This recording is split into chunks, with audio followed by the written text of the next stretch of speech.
পুরুষ মানুষের ভালোবাসা কখনো দেখা যায় না, দেখা যায় শুধুমাত্র তার দায়িত্ব।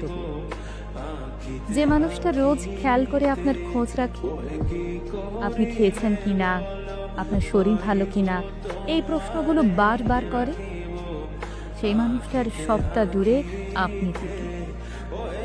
যে মানুষটা কথায় কথায় আপনাকে ভালোবাসি বলে না, শুধুমাত্র আপনার জন্ম তারিখটা মনে রেখে আপনার প্রিয় চুড়ি, ফুল আর টিপের পাতা নিয়ে আসে, সে আনরোম্যান্টিক না, সে শুধু আপনাকে বোঝাতে চায়। আপনি সারাদিন অনলাইনে না থাকলে যে মানুষটা বাহানা করে আপনার কণ্ঠস্বর শুনতে চায়, অযথাই ফোন দিয়ে আপনাকে রাগিয়ে দেয়, সেই মানুষটা আপনাকে অবহেলা করে না, বরং আপনাকে প্রচণ্ড মিস করে।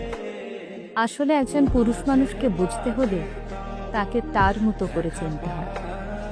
তার পকেটের শূন্যতা, চোখের গভীরতা আর চুপচাপ থাকার মতো অদম্য সাহসিকতার আড়ালে একজন বোকাশোকা, সহজ সরল, সাধারণ মানুষ থেকে। মেয়েরা অভিমানে সব কিছু বলে দিতে পারে, একজন পুরুষ তা পারে না, কারণ আপনি তার ভালোবাসার আগে আপনি তার দায়িত্ব, যাকে সে সারা জীবন নিজের কাছে আগলে রাখতে চায়, শুধু মুখ ফুটে বলতে চায় না